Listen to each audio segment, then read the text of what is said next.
Hey guys, and welcome to the Nashville for Nobodies podcast. I am your host, Bobby Gordon, along with my co-host, Kyle Therky, and we're going to be talking about the Nashville music scene and the ins and outs of Lower Broadway and a bunch of other random stuff that comes to mind. So if you're thinking about Nashville or new to Nashville and want to wrap your head around what's going on, this might be a great place to start. Take a listen. Wieners and Weirdos. Wieners and Weirdos. I'll have to write that down. What's going on, everybody? It's Kyle Therky with Nashville for Nobodies. And Bobby Gordon, and I don't know our guest today at all. We literally just met. So Kyle, if you would like to do the introduction, I will let you. This is Hannah Huntley. Hello, Hannah. How are you doing? Oh, fabulous, fabulous. Hannah and I have shared the stage a couple of times. She is absolutely wonderful. She's a singer, songwriter, and artist here in town. She's a singer and songer. Singer and songer. That's what they call me on the streets. That's the name of the podcast. I already got that done. Singer and songer. This is how our podcast normally goes. Just starting off the rails. I love it. Yeah. There's Rails? Right. Hey, not all heroes wear capes, okay? Definitely not me. Some of them have green hair. From what I'm learning, I'm not the hero. I'm the villain. Okay, that's Anti-hero still has hero in the name. Okay, Very Taylor Swift of you. Anyways, so you're from California. You've been here since 2016. Yes. So did music bring you here? It did.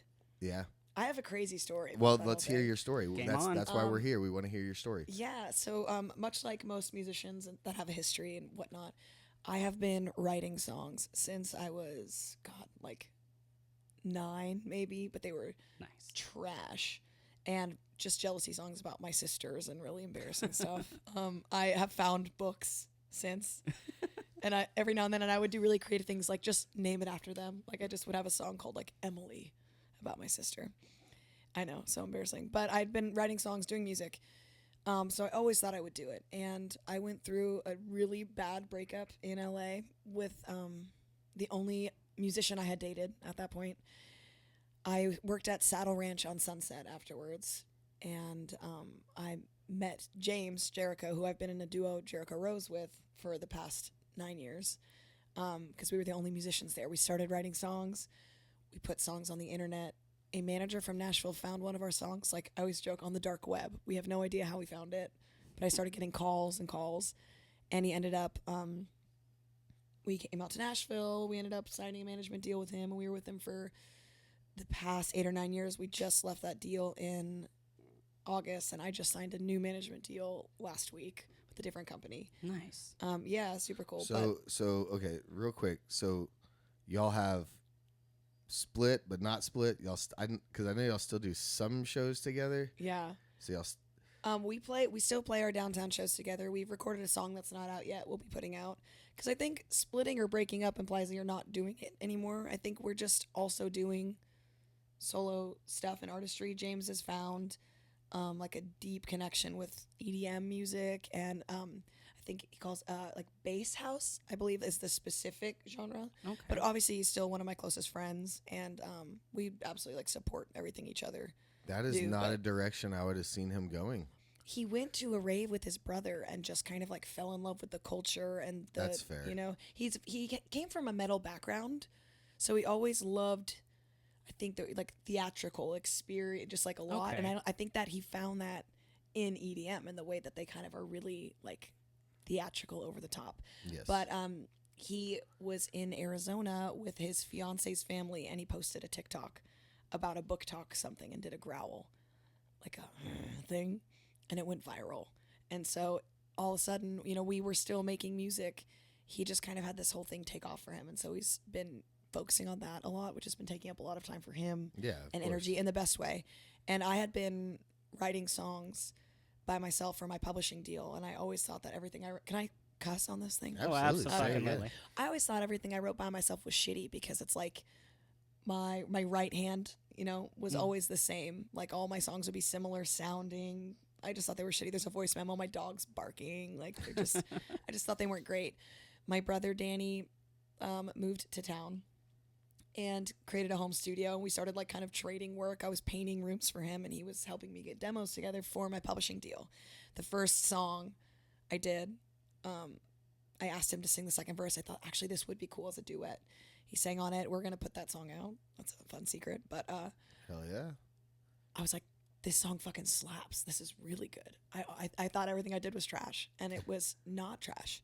And then we did another one, and another one, and another one, and I was like, holy fuck, I love these songs I've written. I just never really knew it. So then I She's like, I'm good. I know. I was I'm like, good. Well, I'm good. Because, I'd been in so many co-writes. I love writing. I love songwriting. I write with, anybody that asks for the most part. I try to. My schedule's gotten a little challenging lately. But it was just always a collaborative process for me. So I didn't know what it looked like when I sat down and did it by myself. And I don't really seek validation. It was always like, oh, I like this. But I just didn't think it would be commercial because I'm very much girl with guitar energy. Like... But I just really loved the song, so I decided I wanted to put them out as a passion thing. I just wanted them to exist in the world. I said I just want to make these songs, and I went to Muscle Shoals with Jay Took, my producer, and with Craig Alvin at Noble Steed Recordings, and we did an album out there recorded. And then I came back and I went on tour with my brother Danny for a couple weeks. Got back from tour, ended up getting divorced. And that's another long story. But then I wrote a song called Cutting Ties about my divorce because I needed to say that first. So I had this whole album planned. And then I ended up putting out this song first because it was just where I was at. I've always been really communicative with my truths. I don't really pull punches. I'm very much who I am on the internet. I feel like I'm friends with people I don't know. It just feels like that. That's fair. Yeah, you're very, very out there on the internet. I love it. I do be wildin' on the internet. internet. The Wild West DMs are my favorite. That shit had me happened. rolling. I think everyone found Jesus over the holidays because they really dropped off a little bit. I was like, you guys need to be sluttier because I'm not getting enough out of this. Do better. Yeah, do better. Do worse by do But better by better doing at worse. it. Yeah. She would just post something on her story, and all these dudes would just be in her DMs, and then so she was posting screenshots of it, and it was fucking hilarious. They were unhinged. Nice. I think one of my favorite ones of all time, besides that really long, crazy one I made the reel about. Yeah. Some guy that said, hold on.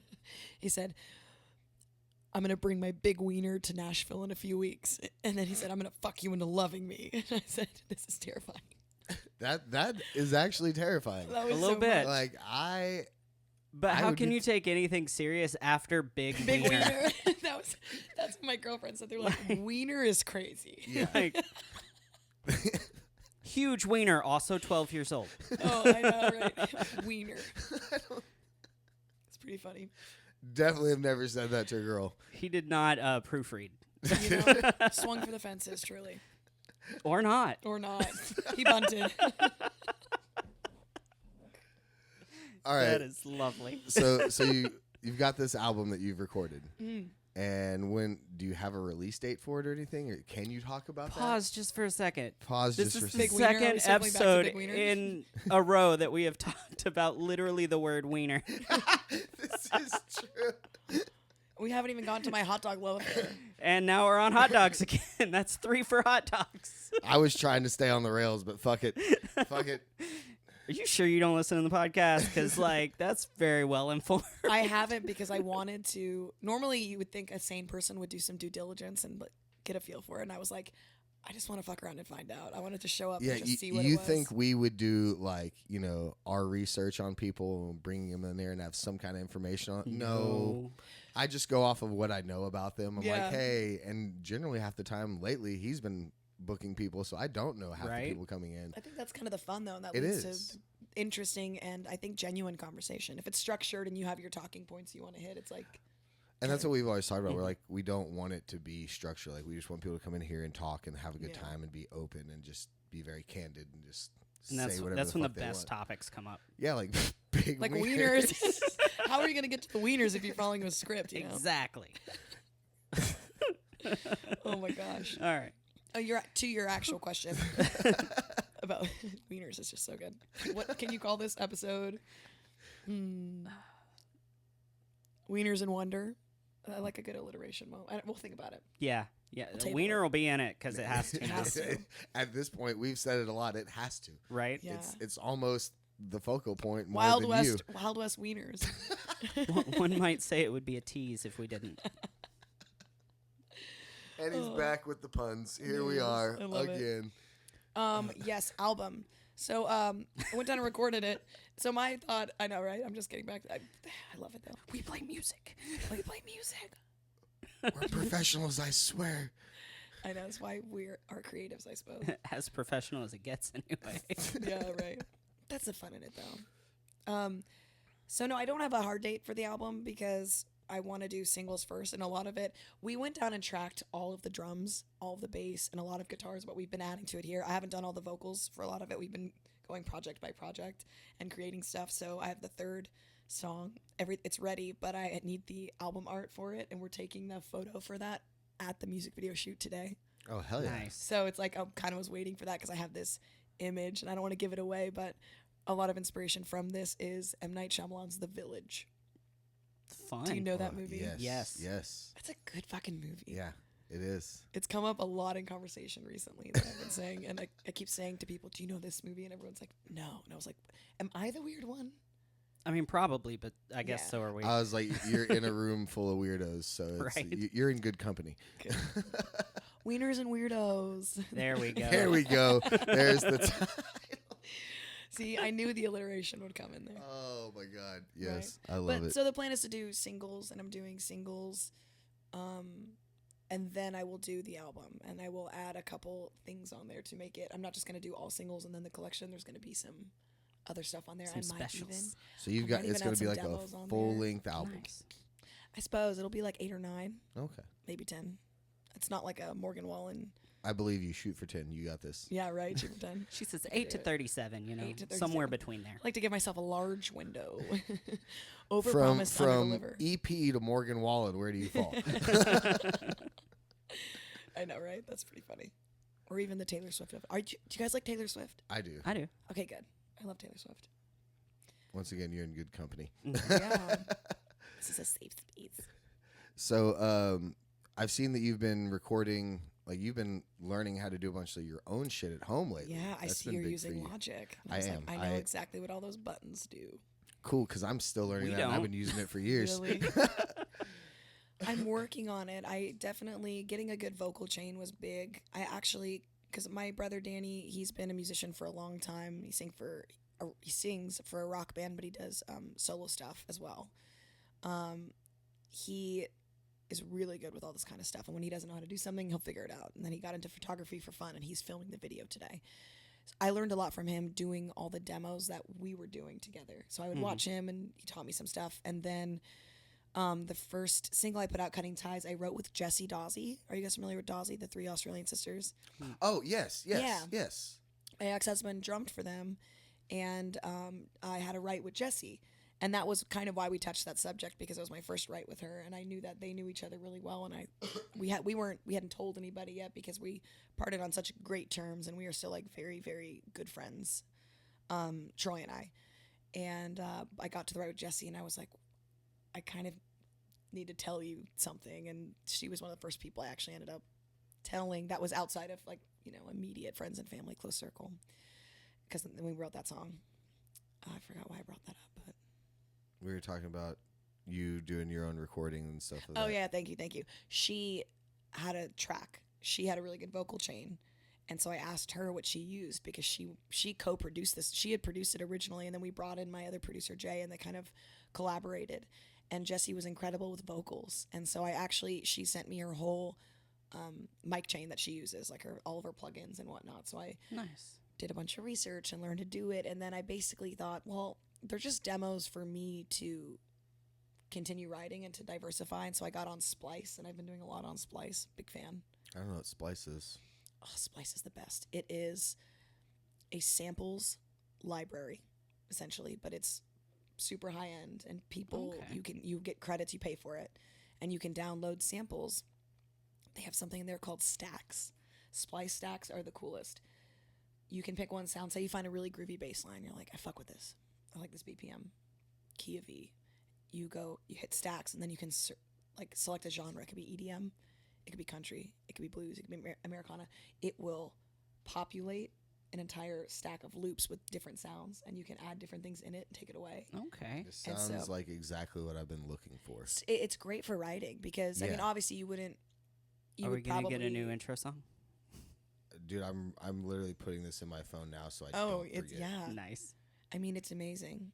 And all the recordings are great. And then even within that, say you're like, oh, I like this, but I don't like this acoustic guitar part, or I want a different drum groove. You can refresh that one thing. So it makes It's just basically writing- like note tracking. it's so easy. And it's funny because I think these things, especially being a girl doing this, I write with a lot of girls. Some of my girlfriends, they see me doing it now, and they're trying to learn too, which is kind of cool. Because it's really intimidating when you get into the studio with somebody that is a producer or does it all the time. Yeah. They're so quick, they're so fast, and you're like, oh, I could never. You know, it'd be like watching like Flea from Red Hot Chili Peppers play bass and being like, well, I could never do that. Like when you see somebody at the peak of success being really good, it's too intimidating to jump in. But when you see somebody doing it in a palatable way, you're like, I could do this because you're getting these results. And of course, it's not like I wouldn't self-produce at this point anything I'm doing. But you are taking the steps that lead to that. Yeah, or just like, because ability to it's all an educational ladder. So Absolutely. like wherever you're at, like you're just so many steps away from being at that top level. That's so true. every little Well, bit. and this will also definitely help you, I think, with your career of like sharing your songs and like trying to like show people your ideas, because Yeah. you can actually create something instead of just you with your vocals and a guitar. Absolutely. And there is definitely, I'm not somebody that ever plays like the female card, or I don't feel personally disadvantaged for being a female. I think it gets you a lot of things. But I do think no matter how prolific you are in a write, if I write with two guys, when people see names on there, I don't think people assume that the girl is as prolific in a write as people. That's fair. You know, unless you're looking at like a Taylor Swift, or they have something where you know that they are a great writer because they've written their own songs. So the next song I'm putting out is going to be my first, like even these last two songs, co-write, but the third one I'm putting out is my first solo song. The song I'm putting out with my brother, I wrote the whole thing. He's just singing on it. So people will really be able to know this is my writing. Right. So I'm definitely looking forward to that. I don't really have an ego about it. It's just cool to showcase, because as a fan of music, as a fan of writing, I love when I'm looking at an artist's album and you see that they collaborate on these ones, but then when you see a song that they're the only writer on, you're like, you just feel like it's a piece of like them. one of the cool things, especially from a musician standpoint, is when you hear a song and you hear something and you're like, hey, that sounds like this person.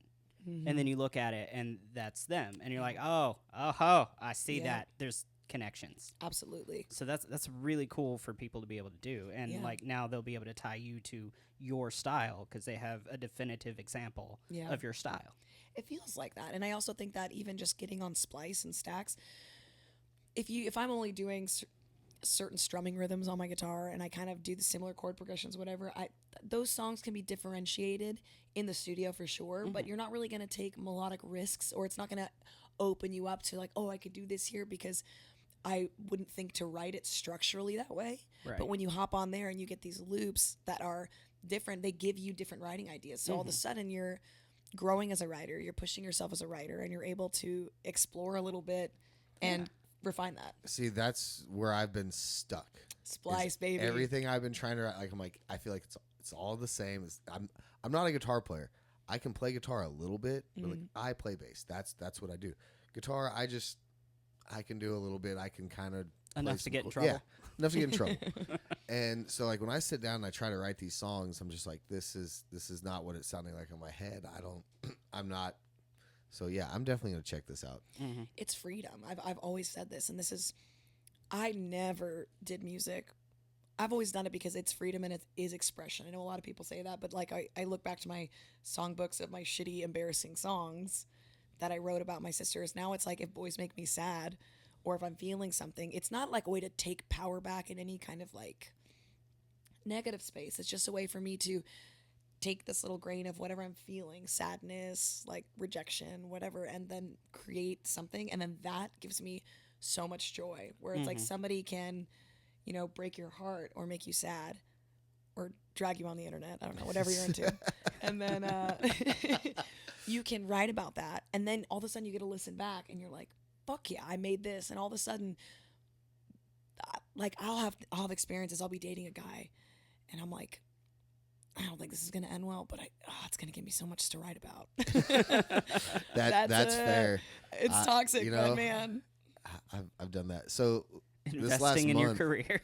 this last month I took off social media just because I've been going through a bunch of shit, and I needed to clear my head, and that's what I've been doing. Is anytime I felt any kind of emotion, I wrote it down on my phone, and I wrote lyrically probably 20 something songs in the last month, and musically none, because it's the same thing. I come in here and I'm like, I try to put the music to it. I'm like, I can't do this, but the expression part, you're 100%. That's why I love it. That's why I do it. It's how I feel that I can truly express who I am as a person.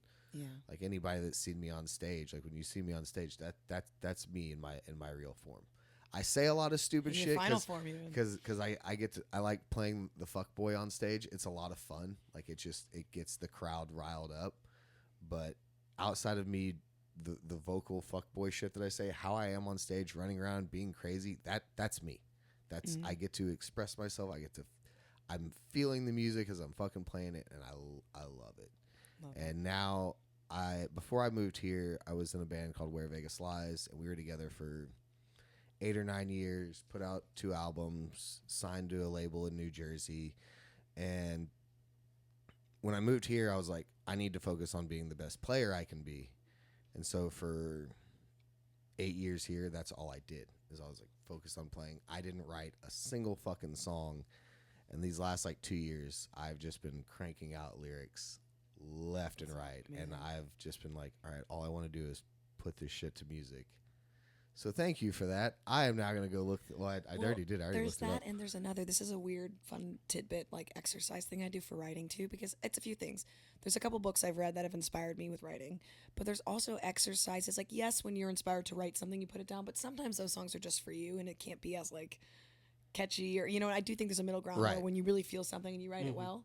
But a lot of times, say I hear a song that's got a really good groove, or I like the chord progression, steal it. Write that chord progression, but move your capo. So all of a sudden you're in a different key. And so and then write a song with that.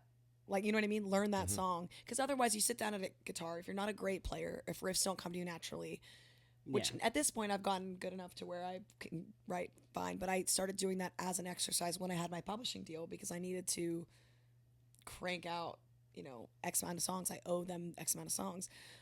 So you'd sit down and learn a song that you like, learn that on guitar, just the chords, and then write your own song to it. New melody, different key, and then that's a song. And whether you put that out or anything like that, that's just a good exercise to get you doing it. And if you think about writing, I mean, I know that it's a form of expression, but I also look at us as songwriters. We're like authors, Do you think Stephen King has actually like killed a bunch of people? Hopefully not. Where are the bodies, Garth? You never know. I think that you can do a lot of these things as exercise, and then even within the song you might just get a clever title, and then that's when you weave pieces of yourself and your story in everything you write. So sometimes I'm going through some shit and I want to write about that, and it is a direct reflection, and it's that, but I don't ever really plan to release that or whatever. That's where it gets cool to get to share these demos, because maybe it's not worthy of cutting, it's not like an album song, maybe if I did a Morgan Wallen triple venti fucking album, but I think that's where the magic is too. Like, you get to share those little pieces, and then it's cool because, like I had a guy make me sad, and I wrote a song about it, and a friend of his is in my DMs like, I'm really connecting with this. I'm like, are you? That's your boy. I think you might be on a different level. You don't even know how much you are. No, but going back to that as an exercise, that's really cool. So when I teach drums, and I'm teaching creativity especially, I have learned that if you give somebody complete creative freedom, that puts them in their box. They can't do anything with that. But if you give them really weird, arbitrary rules to follow, they get super creative super fast. So I'll be like, all right, we're going to see how many drum fills you can come up with, but you can only use your right hand on the floor tom, and you have to put at least 8 16th notes on the kick drum in the drum fill. What can you come up with?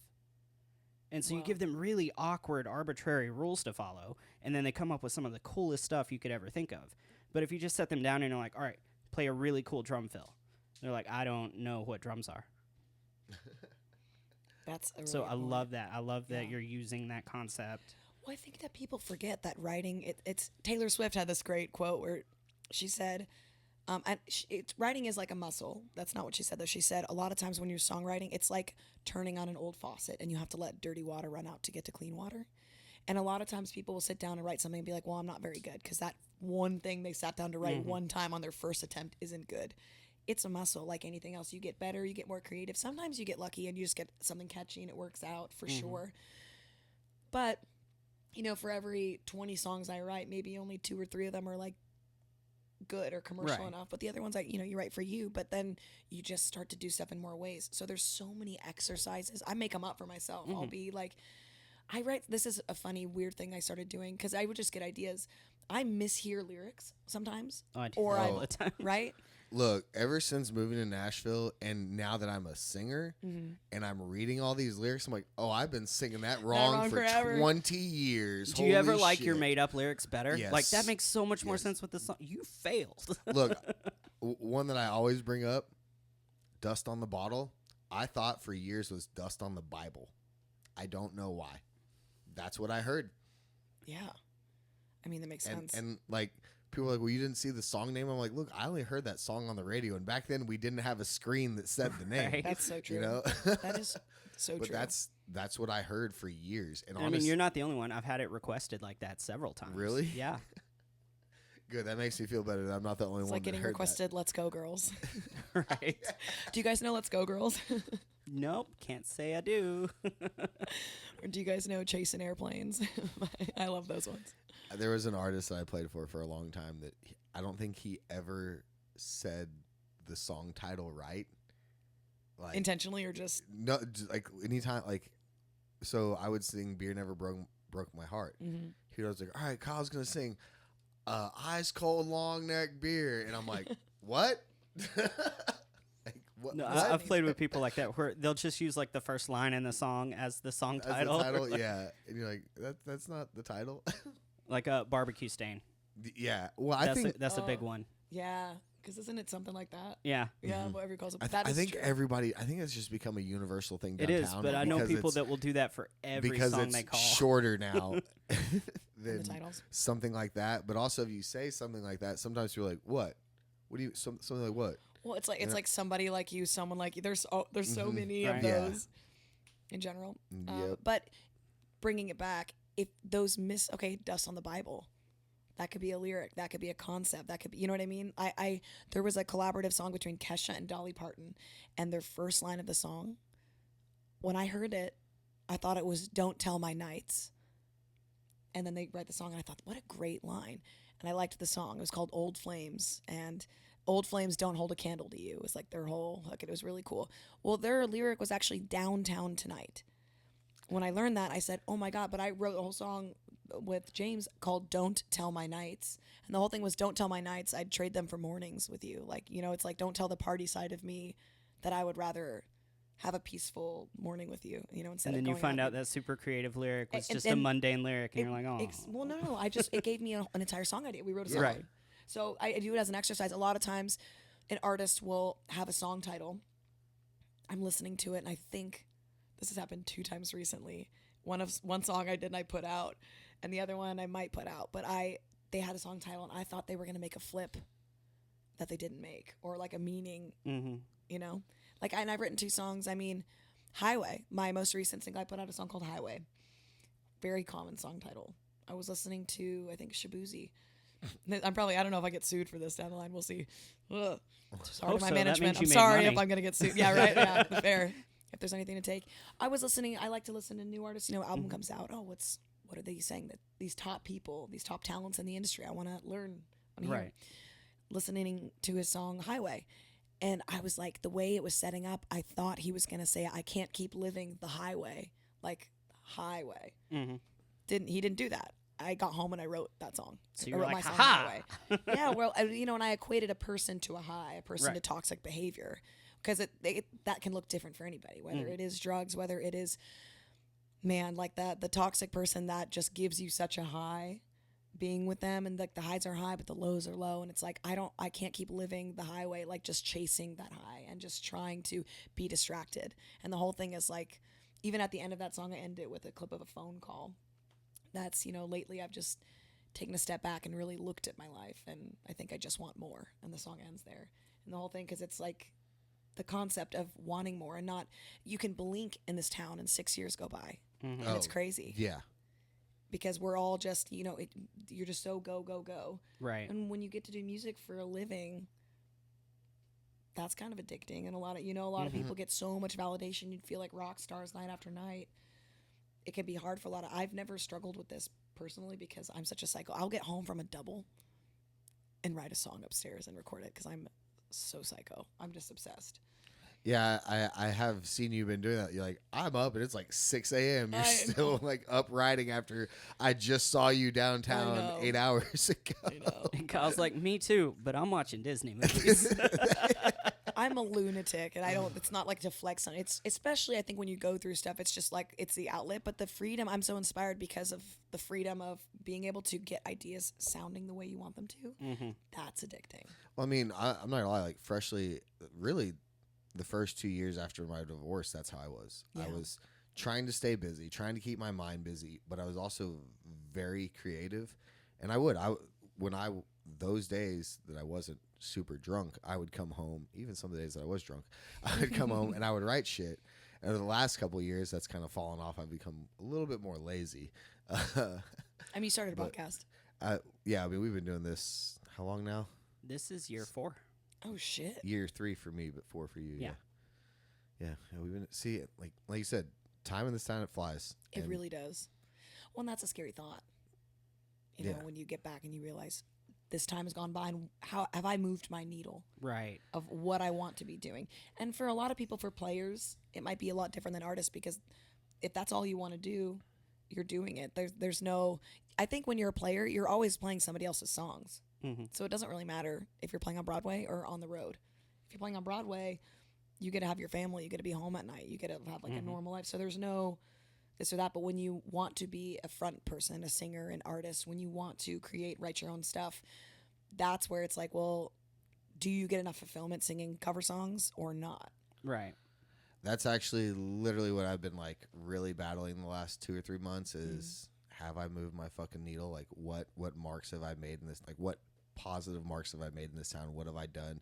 Yeah, I came here. I didn't come here to even play music. So the fact that I'm playing music for a living is pretty fucking amazing, right? Why'd you come here? Just to start over. And when I came to Nashville, I just fell in love with the community of music and being surrounded by like the best players in the world. I was like, cool, I love music. This is where I want to be. I was already playing, but I had no intention of doing what people do here. I was like, maybe I'll play on the weekends or something, start a band like I had back home, something like that. And then I just got thrown to the wolves and was playing. And I was like, well, if I'm going to do this, I need to be the best of the best because I'm playing with the best of the best. So I spent the last 10, 11 years doing that, like just learning to become a better player.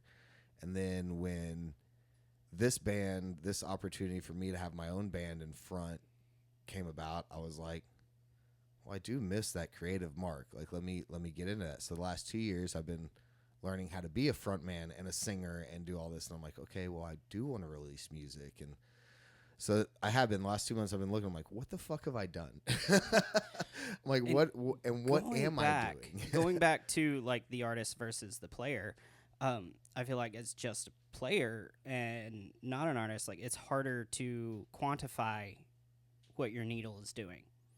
Because like I may have improved tenfold as a musician since I've been here, but what is showing me that? Because like it's either am I playing with better musicians?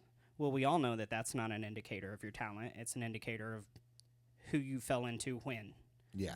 And is it better gigs? Well, the gigs change from week to week, from month to month, so that's not really an indicator.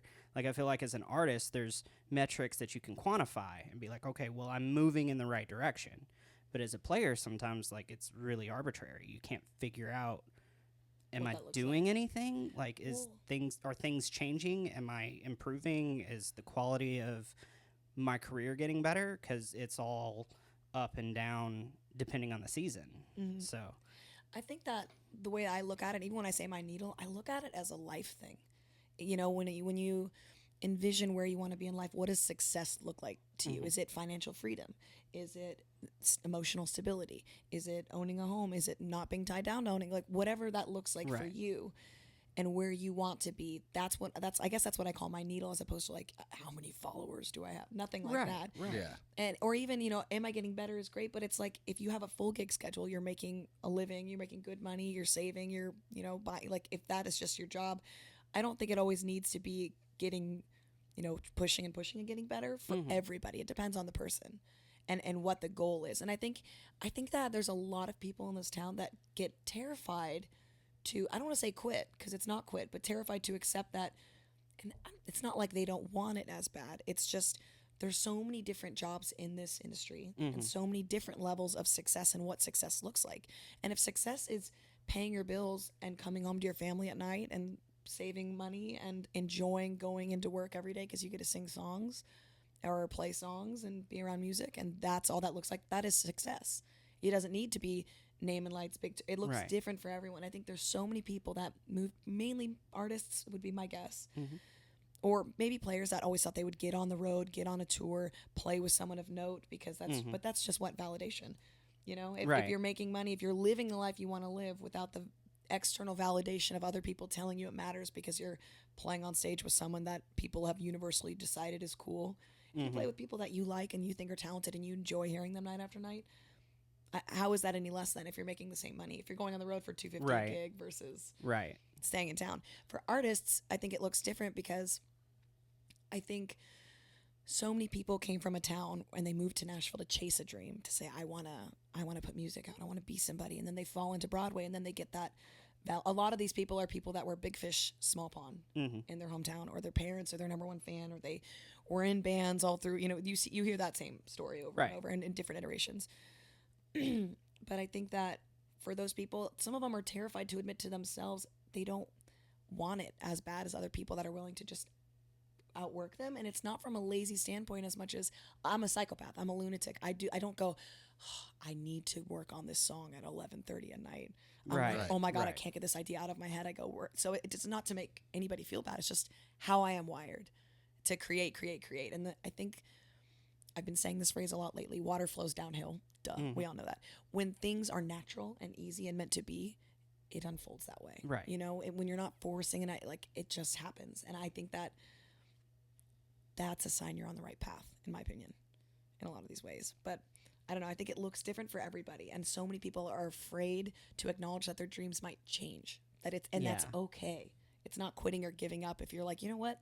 I like just fronting and singing these cover songs on Broadway, and I play 5 or 6 gigs a week, and I make great money, and I'm happy, and I have a boat club membership, or I get a grocery shop at Whole Foods, whatever your shtick is, If that's enough for you, there's nothing wrong with that. You're not quitting or giving up. I think people get self-conscious about it. Oh yeah, for sure. I mean, and I think this town in general just really does something to people. I mean, because it is a constant.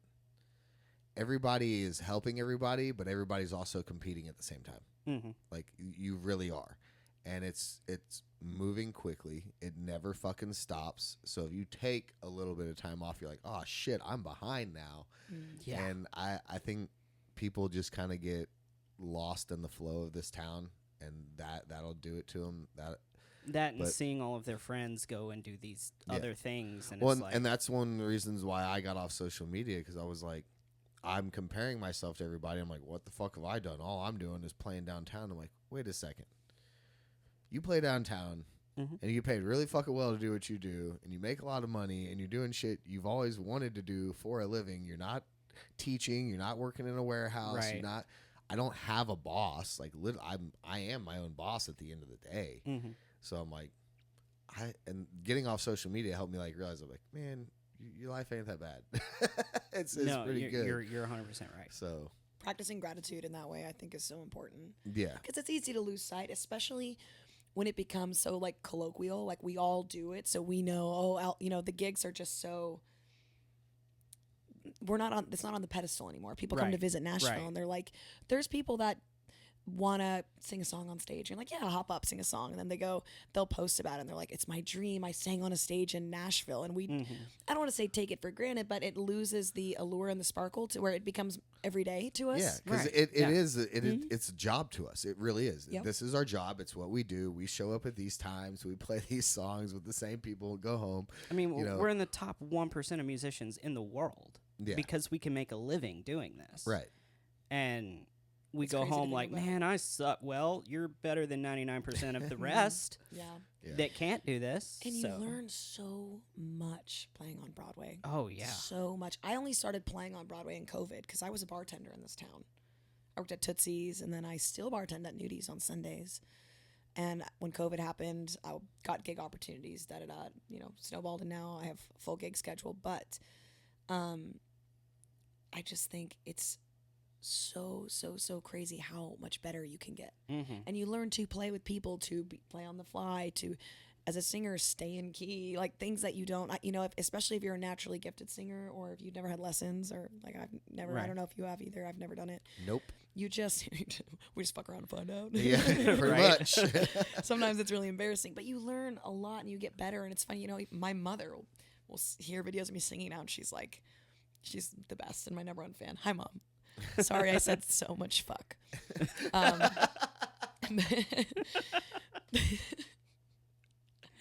But I just think that it's so interesting because you get so much better, and people that have seen you forever hear you and they're like, wow, you're so much better. And then it prepares you to be really successful on a different stage.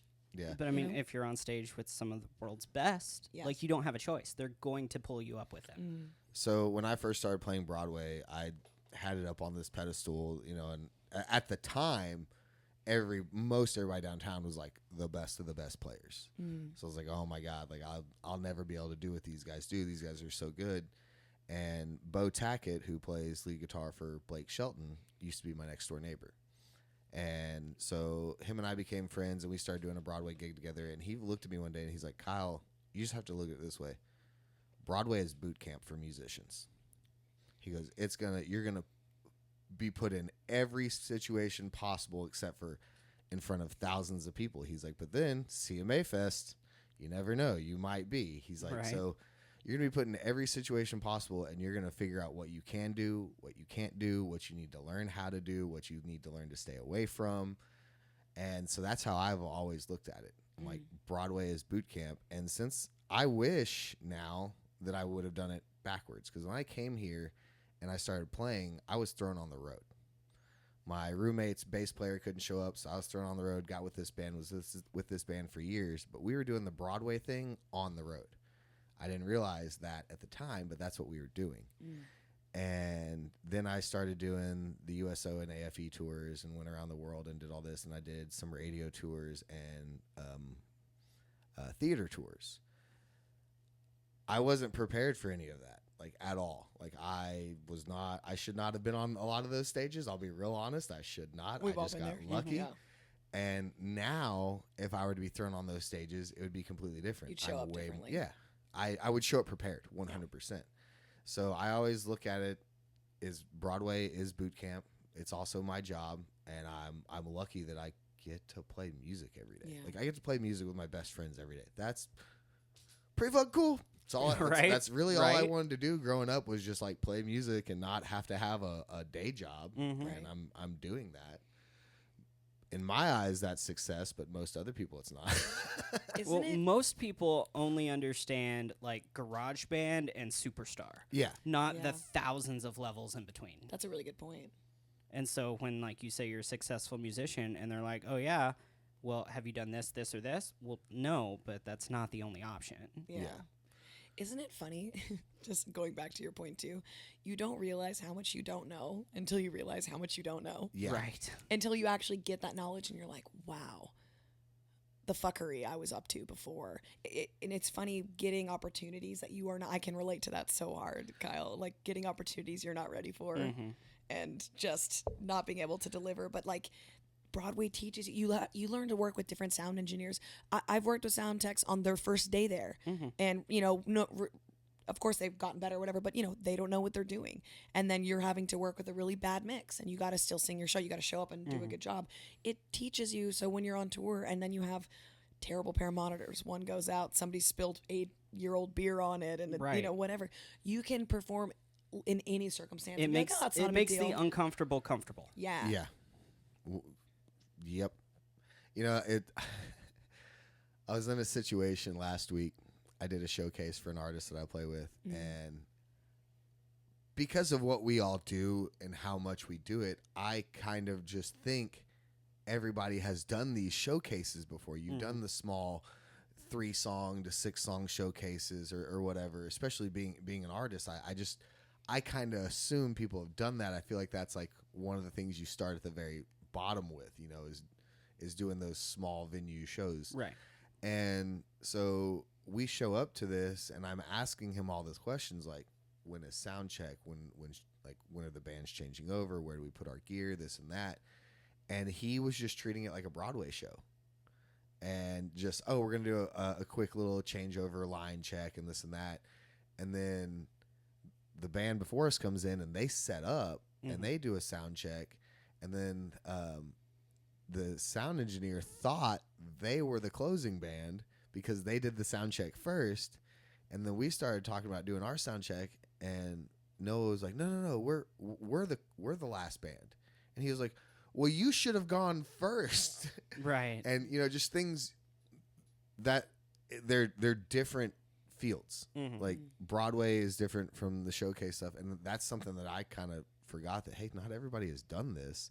Like, just because you can play Broadway and run a Broadway show doesn't mean that you've never done a showcase It's a different before. animal. So that's something that I had to like take a step back, and I was like, shit, I'm taking some of this for granted. Like, I need to realize what I've done, where I've been, who I'm working with, and so forth. Right. So I think on a personality level too, there's something interesting that you see with a lot of these artists going to Broadway that don't know who they are as an artist. They might think that they do, and then you go to Broadway and then you sing everything from Led Zeppelin to Kelly Clarkson to George Strait to, you know, you're singing all these different kinds of genres and artists. And I think that you see so many, you know, think about like I think when I moved to town, I feel like it was FGL had the moment. So all the guys were dressing like that. And then the bro country kind of came that's about. Right. You said 2016? Yeah. Yeah, it was like right. the FGL of it all. And then it was like the bro country, and then now it's like the Morgan Wall, you know, it's like, and then there was like the mullet phase, but now we're going, you know, it's like, and all the artists, it's funny how many, I don't want to say code switch, but it's funny how so many people, they go with the trend of what is popular. They follow the trends because they're like, well, that's popular, that's what I need to do. Yeah, and I think Instead it's just because they're exposed to it so much, you know? They think that's what it is. And you start to identify with it. You start to sing all these Morgan Wallen songs and get all this affirmation. This is, you know, because people want to hear it, they sing. So it's like, it starts to permeate, I imagine, what you do artistically by yourself. Unless you're a fucking lunatic like me. I couldn't be different. I tried. But I think that can be really challenging for a lot of people. And it's not that they show up and know, I don't know who I am. It's just, I read this really great book before I moved to town, or when I moved to town, because I was just obsessed with understanding everything. And I read a lot. I read a lot of smut too, but, you know, like, we can't all be perfect. To each their own. You know? But, you know, some of the books I read are about not artistic integrity, but just inspiration. It's like, you know, have you ever heard of the old book, The Art of War? Yeah. Yes. There's a great book called The War of Art. I've heard of that too. Great book. Steal Like an Artist is another great book. Don't know that one. It's a coffee table book. They're not big, crazy Right. reads. But the War of Art is a great book, and it talks a lot about, you know, practice, and it's a lot about writing. It's not specifically music. It's just creating art and creating, and saying that the muse will only whisper in your ear if you're going through the process of creating and actually doing those things. But I read another book, Vocal Edge or something like that, that was talking about the difference between an artist and a performer. And they are two very different things. Yes. Very, Two you know, completely different performer- skill sets. Yeah, you know, you're loving karaoke, you love showing, like, and there's nothing wrong. Let me get that straight too. There's nothing wrong with loving one or the other. Right. It's not to, you Right. know. But it'll be a performer says, I don't know how to play guitar. I can't. An artist learns. You know, an artist has something to say. A performer just wants to be the person saying it. Mm-hmm. And there's nothing wrong with that. You have some of the biggest names in country music, pop music, that are performers, that aren't writing their own Absolutely. stuff. And there's nothing wrong with that. Sometimes people are just great at telling a story. Cody Johnson is one of them. You know, he was writing, but he really started to see success when he took outside cuts, because he's an incredible performer and storyteller. George Strait is another one that, you know, it's not to say they don't write their own stuff or haven't been successful for any, Right. you know, but Elvis. yeah, people that can make a story come alive. Performer also. So there is a difference. But then an artist, you know, that would be like a Taylor Swift. Morgan Wallen writes a whole bunch of stuff. Ernest, Hardy's a really big one. That's like, you know, you feel like you're listening to them when they talk about it. So It's and very learning that about yourself and using that to navigate your career is Mm-hmm. a huge benefit. Yeah. Like if you're not a performer, well, you don't need to book all closing party shifts. Yeah. Like if you're one of the world's greatest instrumentalists, that's still not your stage. Yeah. Like they want the guy that's jumping around having a blast. And they don't care if he hits a wrong chord. Yeah. 100%. You got to know where you belong, and to do that, you got to know who you are. Speaking of knowing where you belong, Are we about to talk shit? Hard or what? left. no, I mean if your focus is I want to be an artist, and you fucking talk shit about Broadway and you hate Broadway, but you're like, well, I'm gonna do it to make a paycheck, but then you sit there and bitch about how you don't get to be an artist. Fucking get off Broadway. It's not for everybody. If that's your thing, you only want to be an artist and you hate playing other people's shit, then stop doing it. Yeah. I also think because there's just been a few artists that I've come in contact with in the last like year that I'm like, yeah, you're a great artist. You write amazing songs. You're good at what you do. Go do it. Go do that. Stop doing this. Like you don't need to. If you're repeatedly doing what you hate, even if it's in the industry you love, you will grow to hate your industry. Well, because they bitch about how they're not making any money. Mhm. You know, they're having to play all these cover songs. Like all they do is bitch about Broadway, and they're like, I want to be an artist. Well, go do that. Mhm. You're good at it. Go do it. Like you don't. And even if you just don't because you're in hate Nashville Broadway, doesn't mean you have to play Broadway. don't let Broadway keep you in this little bubble and from doing what you want to do. Yeah, like I mean- that's a big one. I know tons of artists on Broadway that want to write more, want to record more, want to do more, traveling, more gigs outside of Nashville, but they don't because they're afraid to lose their spot on Broadway. If you're good at what you do on Broadway, you ain't gonna lose your spot.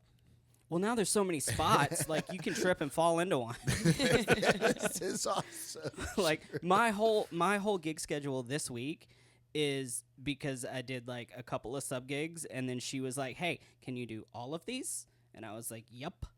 Like I tripped and fell into this gig. Well, it's funny. Like we lost Jessie's Saturday gig because she's going to do her showcase thing, and within 24 hours, I got like 4 different gig offers. And I didn't even like. I'm not like I'm hardly on social media. I'm Right. not on Facebook or anything. So like I didn't say shit.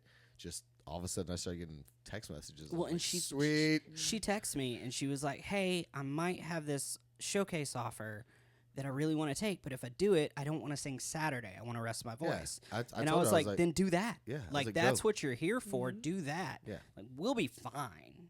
it's one day. Not a big deal. And I think she was genuinely a little nervous about how we would react to losing a gig, but like, girl, that's what you're here for. If she Yeah. hasn't Do figured that. out that the 3 of us are like some of the most laid back people, Right? we don't care. And, like, Go do your- we I support you. Go do genuinely your want thing. her to succeed because if she gets fucking big, I might get to play that show. right there you go. Well, I mean, like I told her that too. we've been working with her for a while now, and she's a great artist to work for, and we do nothing but support her. And I told her, Right. I was like, if I'm supporting you on Broadway, I'm gonna support you off of Broadway. That's Like, really cool of you guys. You go do what you need to do. It's like when, with my band. Yeah. When I had Cameron Jane, and then before her I had Anna Barnes. They were my co-fronts. And when they got these opportunities to go play bigger stages on Friday night closings, I was like, yeah, go. Yeah. You're here to be an artist. You're not here to like help me out with my little project punk band. Go do your thing. Like I support you. Go. Now there is an inverse respect to that. Don't screw me over because I support you. Like if you get a last minute gig that's also on Broadway, but you make like $50 more and you screw me over for $50, that's a different thing. Yeah. That makes me mad. Like That's fair. don't hurt me if it doesn't really help you. Yeah. No, I try to always whoever I book with first. That's the sorry, one. I'm already the one. booked. Right. Like If it's far enough out and a big enough difference in show, I'll have a conversation. yeah. But my priority is that first gig, unless the artist is okay with subbing it out. Or but that's a conversation you have. You have to be transparent and open. Yeah. You can't just wait till last minute and be like, I'm sick. And by I'm sick, I mean I'm going to go make $150 more than you. Yeah, because we see people walking down the street. Yeah. I have a Yeah. story about this. Yeah. Uh-oh. Ooh, Here it I'm comes. not yes, naming let's go. names. I'm not naming Let's names. go. I love stories. I'm just gonna keep it all person to person. I know someone that had a co-friend that said their dad was coming back from Afghanistan, and said, "It was a surprise. I didn't know. I can't sing with you tonight." He goes, "Oh my God, of course. That's amazing. Don't worry about it." So didn't have a co-front. Got a little shit from the venue for not because it was so last minute. Mm-hmm. She took a gig next door at a less desirable bar, got hammered, and was right next door, and was right there.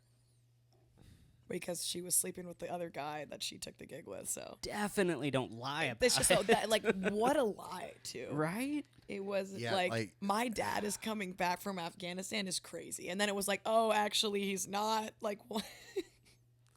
That's fucked up. Yeah, That one's fucked up. Yeah. that was just like Yeah. crazy. And I mean, everyone's young, everyone's stupid. Like not to say I don't hold grudges, and it wasn't my situation. It's just that's just crazy. Well, that's one thing I try not to do in this town is hold grudges. Yeah. Like I've learned that I'm not a fit for everybody. Like we may have worked together for a while and you found a better fit or what. Like everybody's doing everything to advance themselves in their career, and you have to do what's right for you. Mm-hmm. Right. By all means, do what you got to do. But if you're gonna fire me, that's fine. If you find someone else, that's fine. Just tell me that. Let's just communicate. Yeah. Because No. what if they fire you? Well, here's the incident that I had not too long ago. Is Oh. I got let go from a band, so to speak. There basically, were just quotes. I can't see me the air quotes. But he basically just stopped hitting me up for gigs, and so I reached out to him. I was like, "Hey, I don't have you on schedule for the next 2 months. Haven't heard anything from you. Am I missing something? Are there any days?" He's like, "No, man. I've got road dates I'm doing. I'm focusing on that. I'm not doing anything Broadway." Cool. I show up Thursday to my gig. Who is playing before me?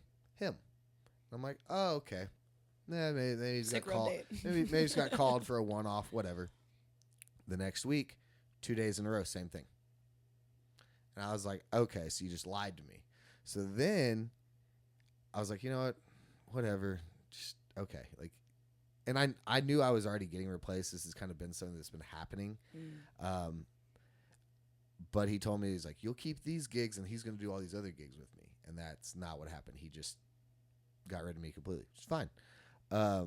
So he hits me up for another gig on a Sunday. And I'm like, yeah, man, I'm free. I'll do it. Sure. I was told him, hey, if I'm available, I'll still play for you. Like, I don't give a shit. Like, we're cool. Right. He texted me 3 days before the gig.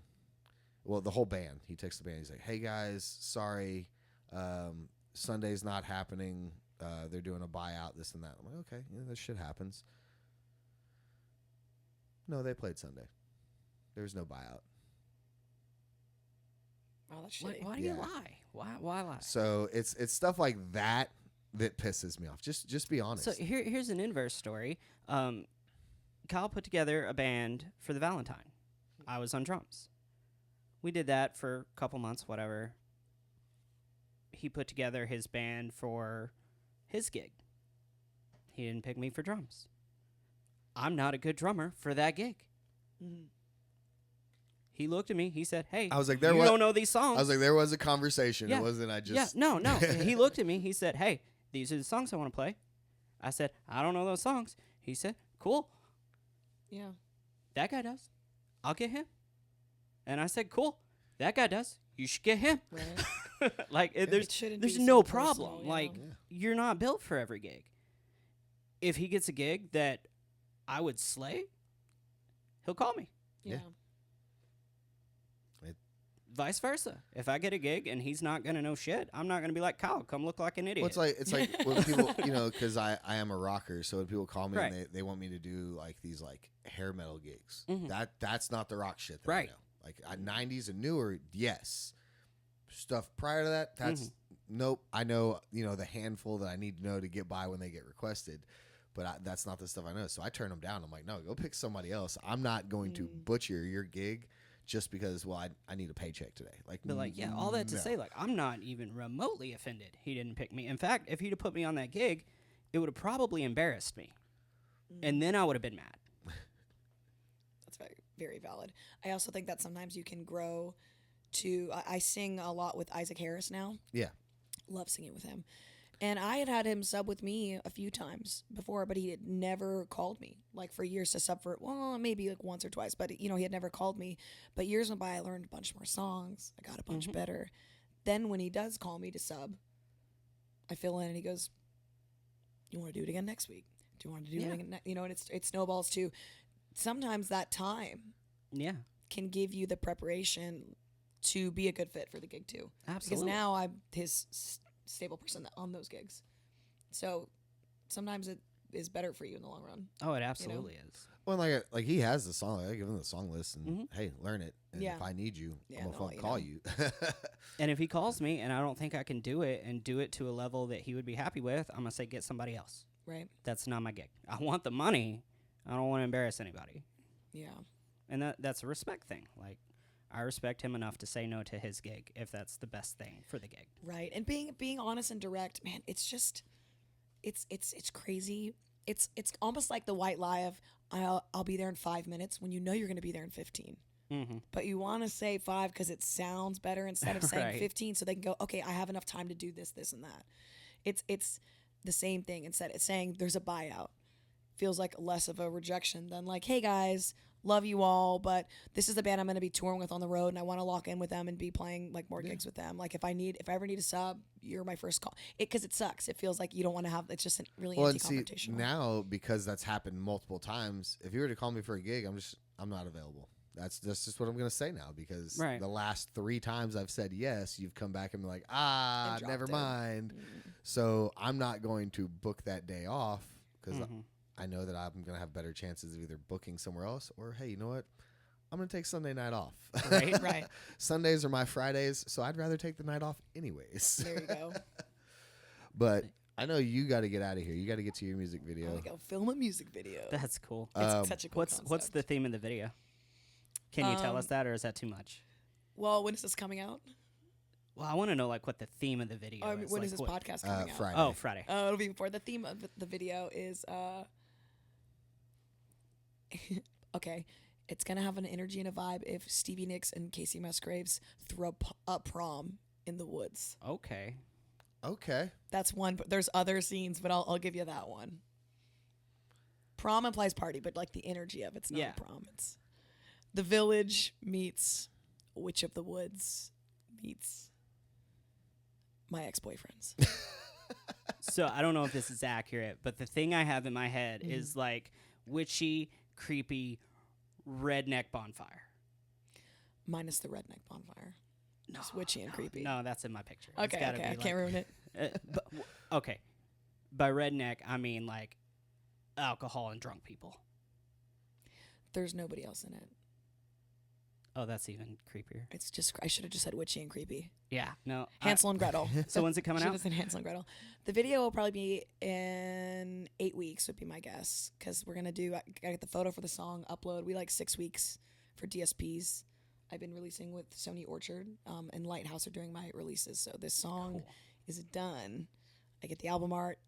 Hopefully we can maybe upload by this week, Friday, once I have it, because I've been waiting on it, on this album art, which is one of the photos we're going to take today. I'm super excited for this song. It is the first song I've ever written all by myself and going to release as like the sole writer. So that's like pretty exciting. That's awesome. Congratulations. Yeah. Thank you. What is your favorite line in the song? That's a great question. I love this question. I asked it on a podcast the other day, and now it's the top question. Okay, I'm going to give you my favorite. I've put out 2 songs so far. Okay. No third one. My first song, Cutting Ties. Mm-hmm. My favorite line of that song is, took all the pictures off the wall today, and it's sinking in. It's going to be my place. I don't just love that line. It hits. In Highway, it's, you were just my type, dragging me closer to midnight. I love that line. That's a good one. And then in this new song, which is called Scorpio Moon, I probably should have announced it, but there it is. Let's see, the favorite.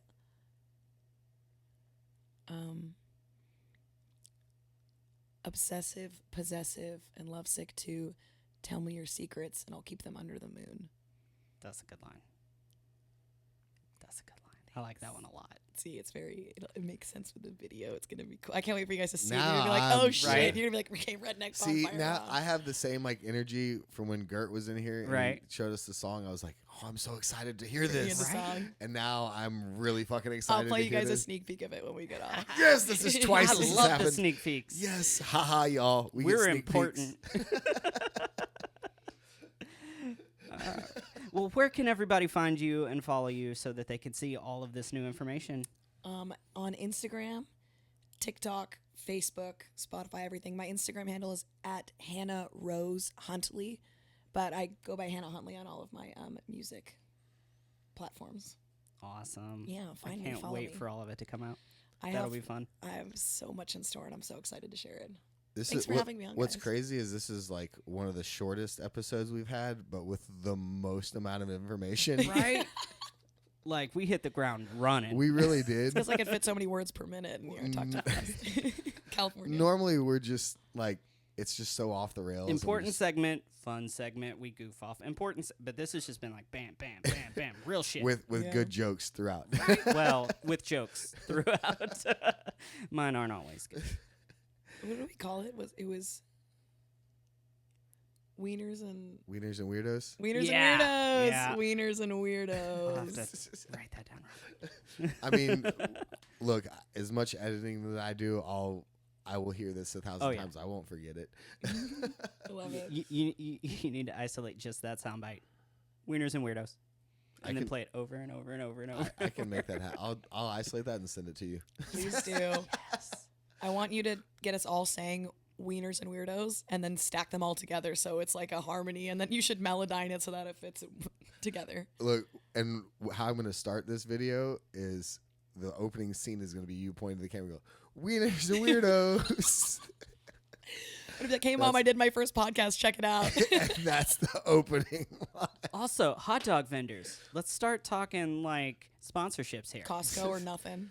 Or Okay, Daddy's Dogs. Real That's quick. what I was real, thinking, Real Daddy's quick, Dogs. because you did mention this earlier. I know you got to get out of here. Favorite hot dog place? Costco. Costco. Costco. Yeah. I'm just so yeah, but well, yes, and Daddy's Dogs is good too, but they're Chicago. I'm a mustard and relish on my hot dog person. If you put ketchup on your hot dog, I'll never fully trust you. So, but Costco, because then I can do it myself. Because That's I like fair. a little bit of hot dog with my mustard and relish. Like That's fair. it's a wet experience. I was gonna say because them are big ass wieners, so I can only imagine. Just Big love, ass I love wet a big wieners. wiener and Anyways, on that note, Bobby, where can they find you? I don't know anymore. I'm at Story of Bob or Story of Bob Music everywhere. Come follow me. And I'm Kyle Therky. Please don't follow me. follow him home times are tough. No, look. The amount of time people have showed up at my house unannounced. It's not a lot, but it's a lot more than it should be. It's a lot more than it's more than one hand. What are the memes like? It's only happened twice, but that's a lot more than it should have. See, my toxic ass is like, that's the level of love I need. I thought it was. Yeah, no, I'm kidding. Please don't No, follow me home. it's not. Anyways, thank you guys so much for listening every week. Hannah, thank you so much for coming in. I was This really is a good looking one. forward to I this. Yeah. like this one a lot. I Thanks, can't guys. wait Thanks to for having release me. this. And until next time, guys, AMF. Bicycle. Hey guys, thanks so much for listening to the podcast. We have a great time putting it on for you, so we really appreciate all of the listens. If you have any questions or want to reach out to us, we are on Facebook and Instagram. So if you just search Nashville for Nobodies podcast, we will pop up and you can interact with us that way. We also have some more options coming up in the future for interaction, so that'll be a whole lot of fun. So as always, it's never too late to tip your bartender, and please don't forget to tip your band.